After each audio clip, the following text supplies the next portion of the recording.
up? Welcome back. It is Bones. And in this one, I'm going to go ahead and do a little topic video. Now, I do these every once in a while when there's something I want to talk about in the action figure community or the collector community as a whole. Now, this time I want to talk about how everybody does a little bit of mental gymnastics when they're talking about the specific action figure line that they collect. Now, there are always going to be pros and cons to all action figure lines, and there are some things that your line may do that is pretty horrible, but always there's going to be the flip side where they do great things that bring you joy. But we all have to recognize that no line is really ever going to be completely perfect. Now, there will be some twists and turns, so stick with me. I'll get to a lot of the points I want to get to by the end. Now, one thing I do want to say is that all lines, all action figures are going to be subjective.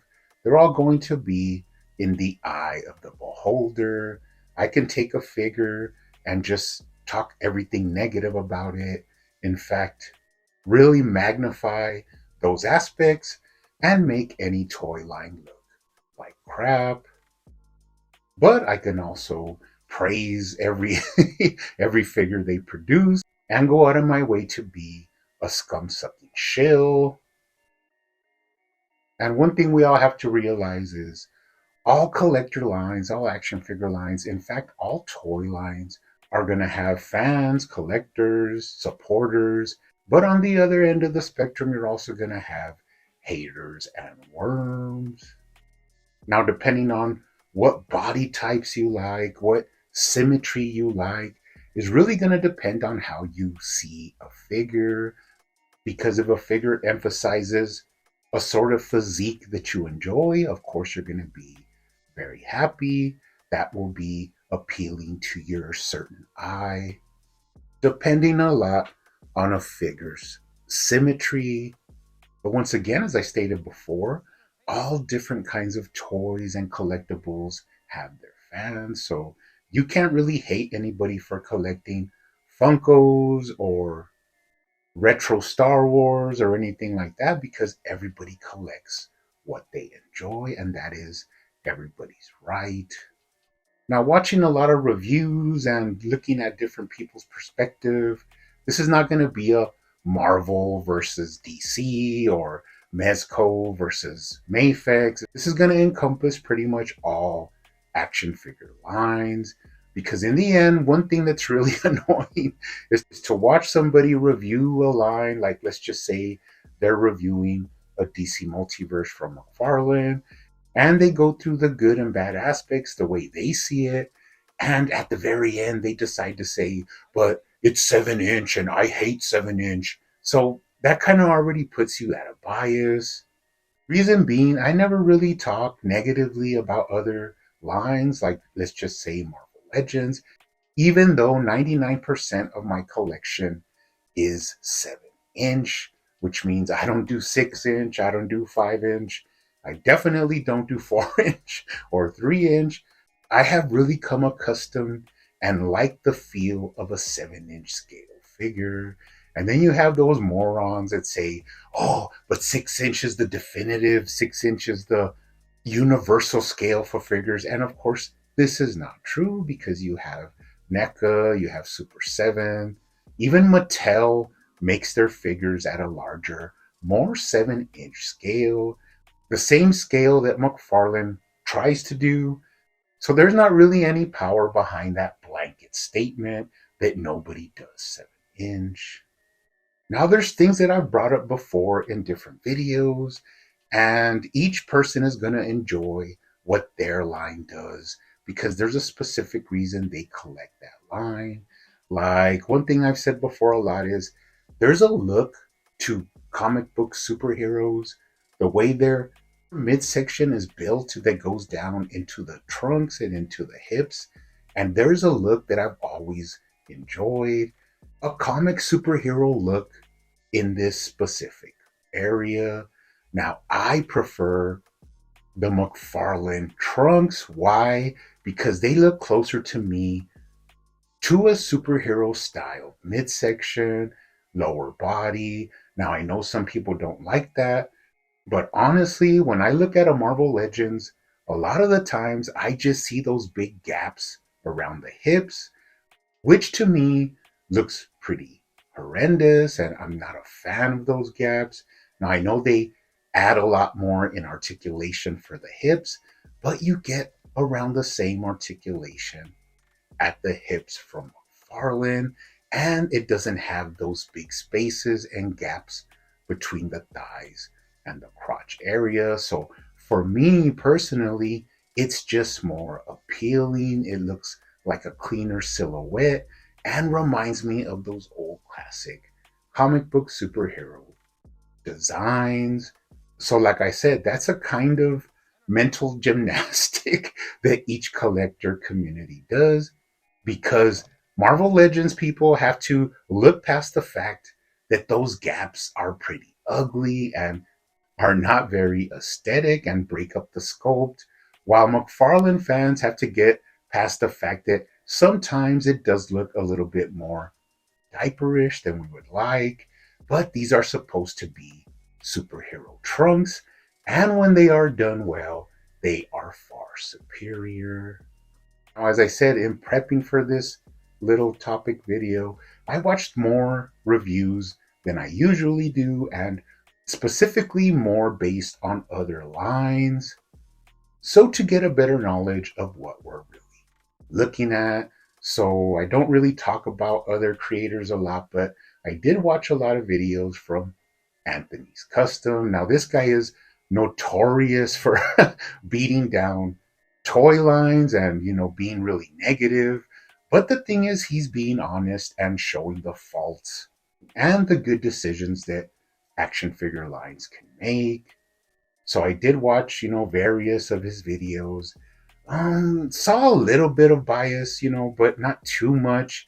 He did pretty much keep it right down the middle.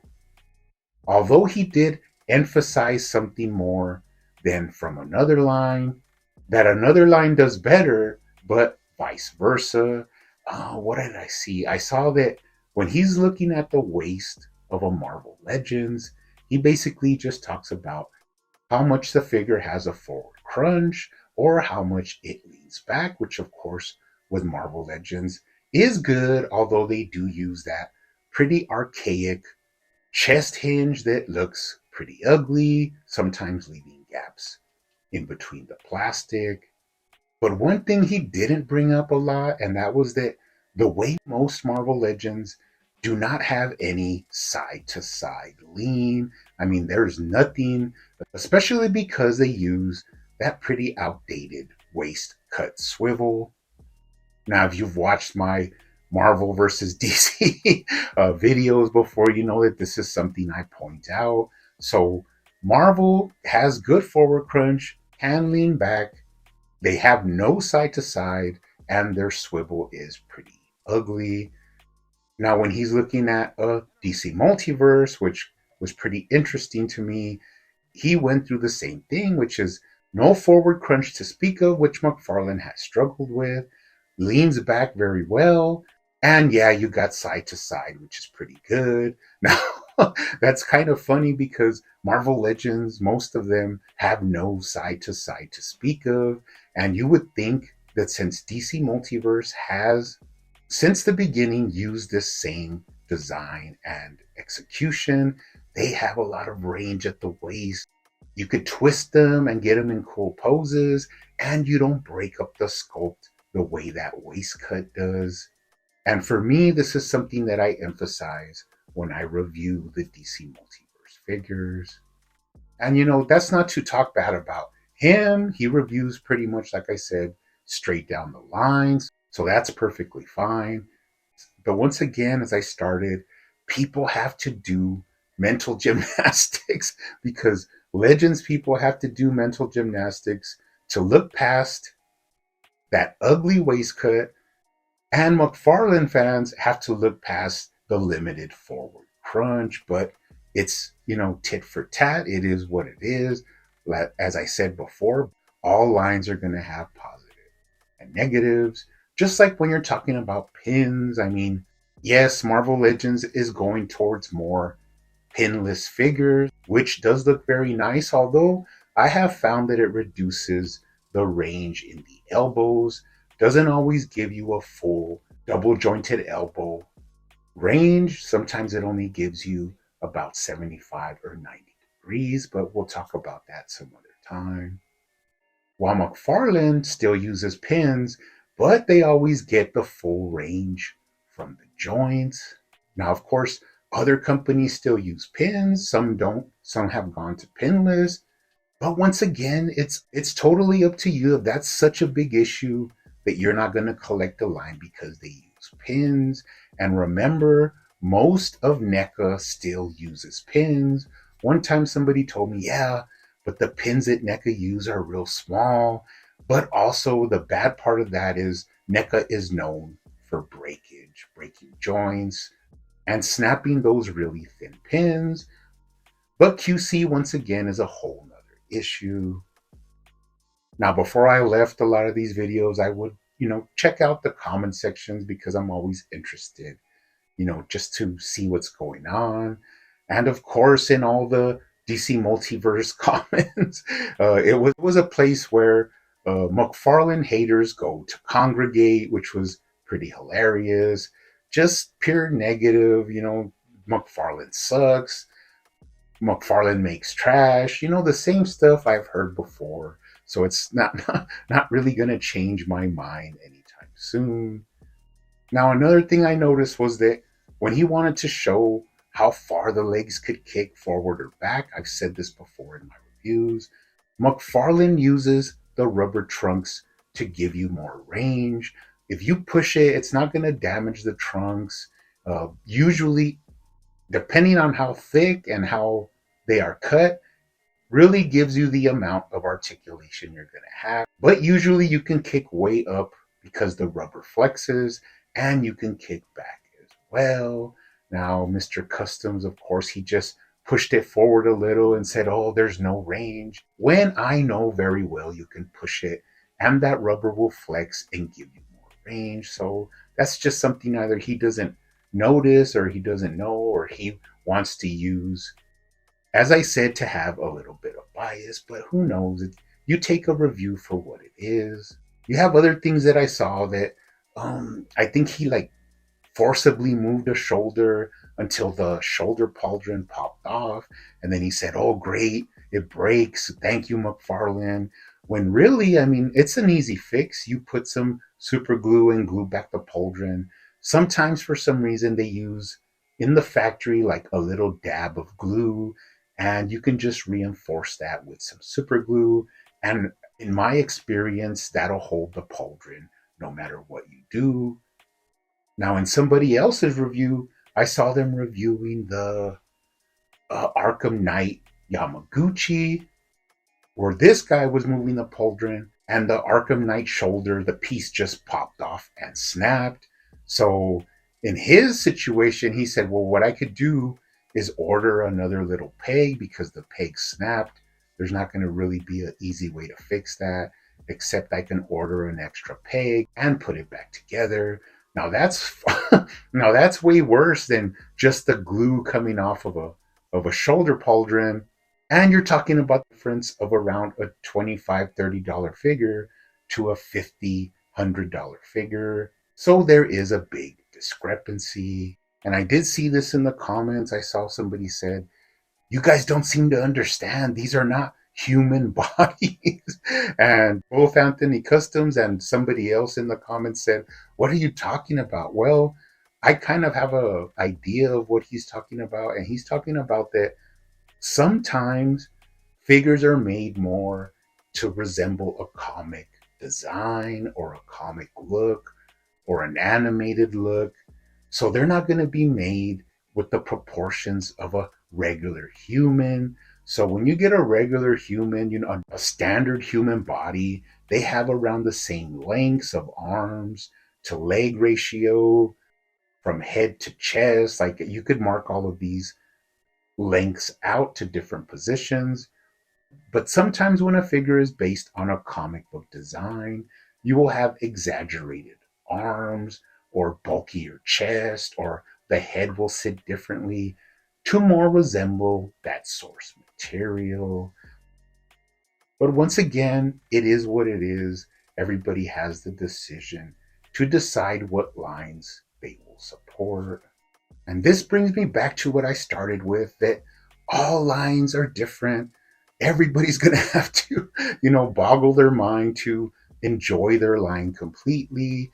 I can go down and break up each line into what I think and what I see when I see a line. Like, let's just talk about Yamaguchi, which has great articulation. I'm not going to deny that because I have watched some reviews.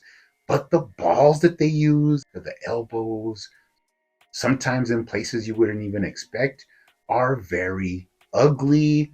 They really break up the sculpt, and I don't understand how sometimes people can look past the way those huge ball joints that they use to give them more range and more articulation really make the figure look unappealing. But if you collect it, that's fine for you. You have Mezco, which I've known a long time about, but I'm just not interested. The reason being why: good quality, very nice cloth, soft goods figures and accessories. But one thing I cannot look past, and that is that they look very squat. I mean, they're really unproportioned. They're just a certain taste that if you enjoy that look, that's good for you. But it's just something I'm not a big fan of. 5 inch, little squat looking figures. I'm just not a fan. You have Jada Toys, who's coming up right now. And I have seen those, in store, passing by the Street Fighter figures. A lot of accessories, really clean design. But one thing I cannot get past is the 4 inch scale. I don't know if it's 5 inch, but they're very small. Not a fan of any small scale, so not going to be buying those anytime soon. And finally, just to finish it off, we'll talk about Mayfix. Now, I have bought only one Mayfix, and of course, that was the classic Nightfall Bane, which pretty happy with, but I can point out things I didn't like the giant sized head, the way the cut of the boots were things that for me were unappealing and I didn't really enjoy. But the big negative I could think about when I think about Mayfix is, depending on what property you're looking at, like let's just say DC Comics, 95% of Mayfix is Batman. You're not going to get around it. A lot of Batman figures there. I mean, I know that's what makes them money, but I just don't see them anytime soon making a Ragman or even making an Impulse, which I always bring up. They're never going to do those figures. I could say pretty much for sure, you could wait 20 years and they are never going to make an icon figure. And they are never going to make a Mr. Terrific or an Animal Man. It's just not going to happen. And keeping it in the same subject, how certain lines make a lot of a same character. McFarlane gets a lot of grief for making a lot of Batman. And although he's opened up, the deep cuts, the expanded universe, the DC multiverse in recent years, you'll still hear the same complaint from a lot of collectors. Oh, McFarlane makes 1,000 Batmans. Well, guess what? Any company that has the DC license is going to make a lot of Batman. And Marvel Legends, Hasbro has no place to even talk, and that is because they make a lot of Spider-Man. They just showed that Maximum Spider-Man and a whole wave of Spider-Man. And I even heard people saying that they're pretty much tired of Spider-Man. But it is what makes the company money, and that allows the company to continue. So that's just really an old, tired narrative that I really don't like to hear. It's pretty redundant, pretty moronic. All companies are going to make characters that they think are going to sell. So, anyways, let me know what you guys think down below. What mind games do you play to collect the line that you enjoy? But as always, keep hunting out there, keep collecting, keep customizing, and I will see you on the next one.